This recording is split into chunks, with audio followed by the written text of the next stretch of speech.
Hi, welcome to my channel, or welcome back hopefully. I'm Chris and I like to talk about books and I like making videos about books, and maybe you do too, and that is exactly why you're here. Today I wanted to talk about books that kind of like rewired my brain, or books that made me think differently, or books that just changed my perspective on the world. I'm not really talking about books in the sense of like, you know, the sort of self-help books that kind of like how to be a badass boss and get away with it, or the subtle art of not caring about what other people think of you, or here's why you should bin all of your possessions and become a minimalist. Not that kind of book. Well, I think those books do actually have their value and I have actually read one or two of them. But more so, I want to talk about books that kind of just made me think about myself differently, make me think about broader topics, or have just made me look at media and popular culture differently, and that you might just find quite interesting and that might prompt a bit of a discussion in the comments. Some of it might be a little bit personal, some of it might be a little bit broad, but I do want to preface this video in saying that, like, I am not a student of politics,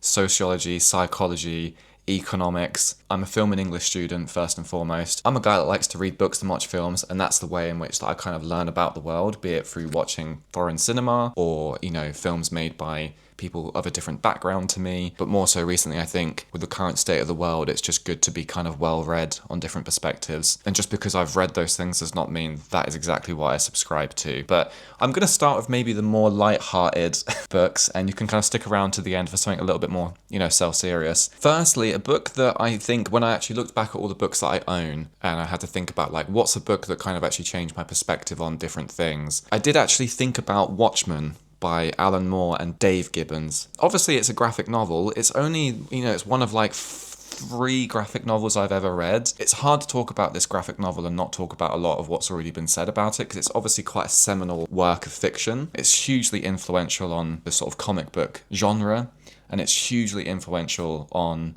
superhero films that we have today and that we kind of had like in the mid to late noughties. I only actually read this for the first time very recently, and I'm kind of glad that I did, because I remember seeing the Zack Snyder film when I was far too young.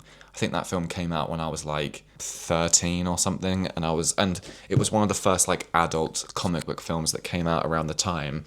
You know, way before we kind of had what we have now with like the Marvel Cinematic Universe and so on. And I remember just wanting to watch it because it was an adult superhero film. And, you know, anything that was kind of like violent or sexy, you know, when you're a teenager, just immediately gets you intrigued. But basically, I'm glad I read this when I was a bit older, because like most people, it's safe to say that I've completely fallen off the superhero bandwagon in recent years. I obviously loved and still love the Dark Knight trilogy. I remember being obsessed with Spider-Man as a kid when those Sam Raimi films came out. And I was hooting and hollering in the cinema when Avengers Infinity War and Endgame came out. Like, don't get me wrong, I was there. You know, I'm kind of not really too fussed about it anymore. The actual fatigue for that genre of storytelling and the ripple effect of it being a product of this massive homogenous media conglomerate is huge. You know, I feel like this one's quite a topical book to talk about, because I'm not really saying anything new here by saying that this does such an excellent job at deconstructing the superhero genre, in the sense that I think traditional superhero stories are kind of like our modern day version of Greek mythology, right? Again, I don't really think I'm saying anything new by saying that. Take The Dark Knight Rises, for example. It's literally about a man who is so religiously devoted to giving his entire body and wealth to the idea of the city, the idea of community, that he would even sacrifice his own image for the sake of letting those institutions that keep it together prevail. That the day he finally comes out of hiding, he's defeated by a stronger adversary with his own polarized views on society and how it can course correct society. That he has to retrain in isolation underneath the earth before he can overcome his fears, you know, rise from the ashes, return to the city, defeat his adversary, and make the final sacrifice to save the city once more. Like, that in itself, to me, sounds like the retelling of a Greek myth, but it's actually one of Christopher Nolan's, like, you know, lower rated films.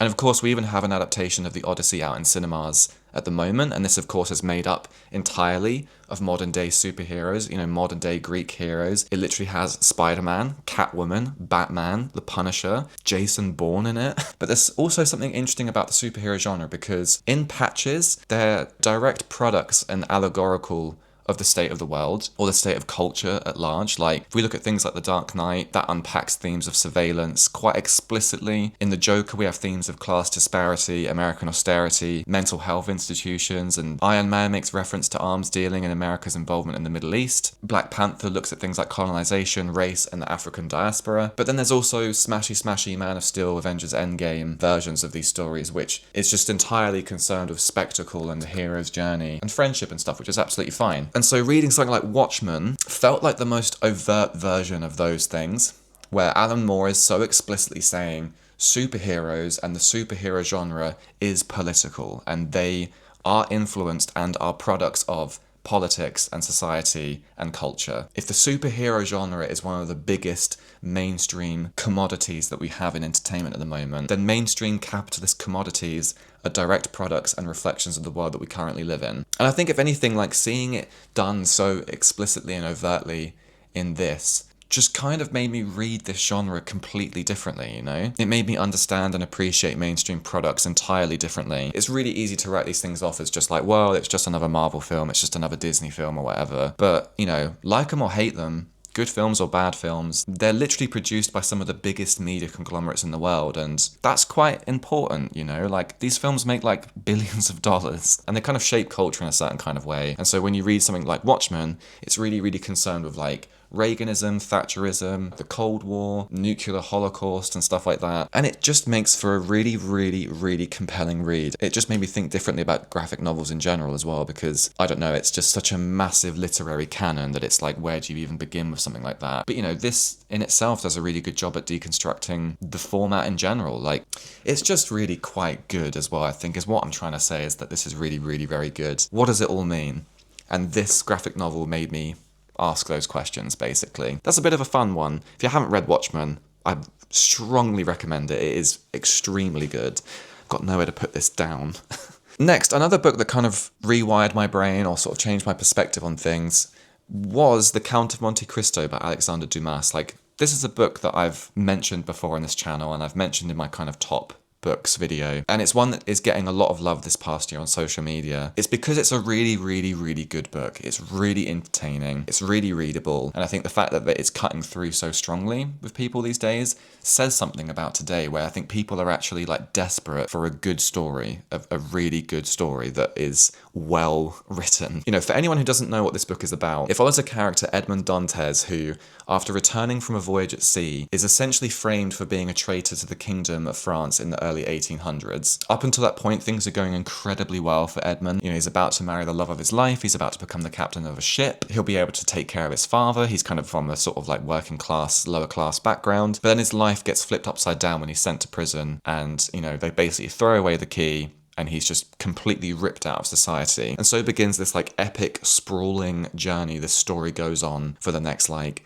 1,200 pages or something ridiculous. There's a lot of stuff in this book about revenge, justice, one's purpose in life. You know, there's also loads of stuff in here about class mobility. There's quite scathing depictions of the bourgeois. But ultimately, reading a book this long, you know, taught me a lot about myself and my attention span, essentially, or kind of what I'm capable of when I kind of put my mind to it. It's something I mentioned in my review of my favourite books, but you really don't realise how much we're bombarded with distractions and signals dying for our attention every single day until you have to read something that might take you the best part of a year to read if you really don't put your mind to it and sit down and read it. You know, to tell you a little bit about myself, I'm sober. I've been sober for maybe 4 years now, and I'm a vegetarian. I've been a vegetarian since I was like 20 or something. And so this might sound like a bit of a leap, but I already have to make those kind of decisions a lot in my life, right? Like I have to meaningfully and mindfully abstain from things when things are offered to me. And let's be honest, like your mobile phone and social media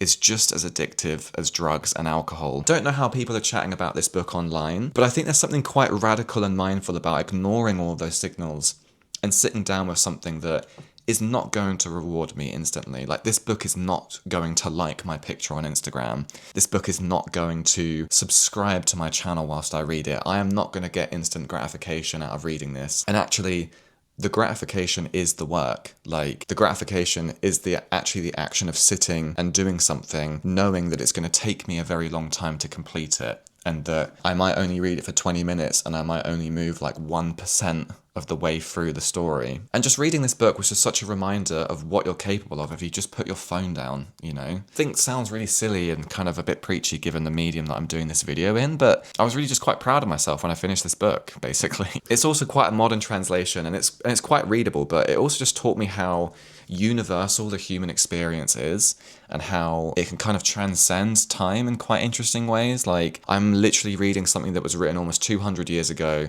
It's been translated into a different language entirely, and I'm getting just as much out of it as I would if I read something that was written 50 years ago, or 20 years ago, or maybe this year, let's say. It also taught me that I just want to read more books like this. I want to read more books from the literary canon. I want to read Les Mis. I want to read Moby Dick, or War and Peace, or Crime and Punishment, because there's just so much to learn about the human experience from reading books like this that I think you may be put off by because of its length or because of its age. When really, if you just kind of like turn this off for a bit and just sit down and read it, you might not get it the first time you sit down. But, you know, once you keep coming back to it and once you keep revisiting it and keep talking about it and keep thinking about it, you actually have a really amazing experience at the end of it. So if that's not another reason why you should read The Count of Monte Cristo, then I don't know what is, but it's a really, really good book and I can't recommend it enough. And lastly, I want to talk about a book that I just finished reading literally like last week, which is Bullshit Jobs.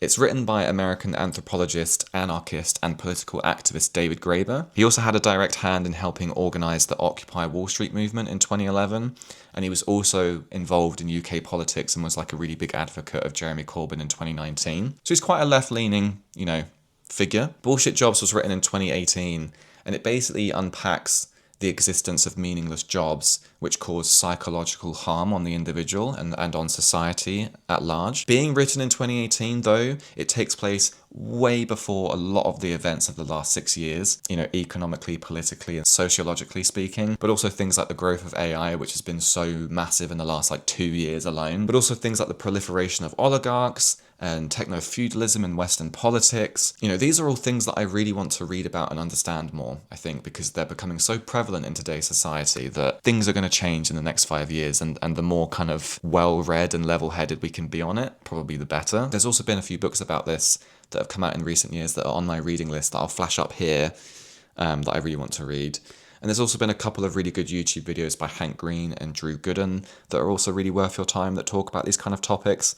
Not necessarily like bullshit jobs, but like the unshitification of things, let's say. And if you want to explore these topics even further, Adam Curtis, who's like a BBC documentarian, does really interesting reflections on how we got here in a really kind of like visual way that are really worth your time. But again, I just want to do another big disclaimer here by saying that I'm not in any way a student of politics or sociology or psychology or economics at all. I'm just a guy that reads books and watches films, and that's kind of how I try and learn about the world. So, you know, in terms of this book in particular, I've worked in marketing my entire adult life. I've grown up with a phone in my hand. A lot of my formative years were spent in front of a computer screen, and as a result, I've somehow leveraged a lot of those skills and experience into a career of marketing and creative strategy. A job which, in its current form, didn't really exist 10 years ago when I first went to university. And so basically, I got a lot out of this book. I think Graeber does generalize a lot of topics and themes in quite a broad way, purely just to get to the heart of his argument more efficiently. You know, he goes into a lot of detail about the psychological or spiritual drivers behind why someone might feel compelled to work, but also kind of like the historical things that have led to the state of work today. Talks a lot about kind of like medieval feudalism and even religion, about how we as humans and as a society are determined to work because we think it makes us a better person, or we think that if you don't work, then you're a worse person than someone who does, and so on. When personally, I think that really, because of the world that we live in, you have to work. You have to work if you want to participate in, you know, society and the world. Like, if you didn't work, your access to those things will be extremely difficult. And so I think we would all choose to not work if we could, right? Surely.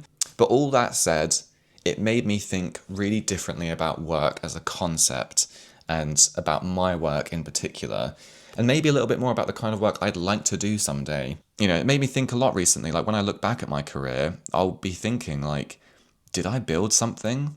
Did I help someone? Did I change someone's life in a meaningful way? Did I change my life in a meaningful way? Do I find what I do for a living fulfilling? Should I find it fulfilling? Is it okay if I don't find it fulfilling? Is life really about work, or is it about kind of all the moments in between? It takes up like 80% of your time, and so it should be fulfilling, but is it also okay if it's not? Because really, I get fulfillment out of doing this. I get fulfillment out of spending time with friends and family, out of traveling the world and having life experiences. And, at the end of it, are we really all just put on this planet just to work? I don't think we are. I don't know. It just kind of made me think differently about work and life and, all those sorts of things. So I think there's two sides to that coin. One side can be very kind of nihilistic and sort of like, what's the point of it all? But then the other side of it's kind of quite open-ended and optimistic of like, hey, what's the point of it all?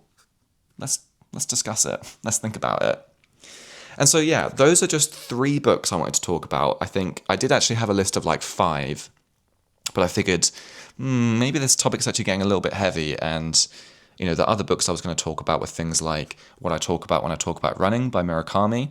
I think that book taught me a lot about how, if you really want to achieve something, you have to work at it, which again just sounds incredibly simple and trite. But I also read it at a time when I was training for a half marathon.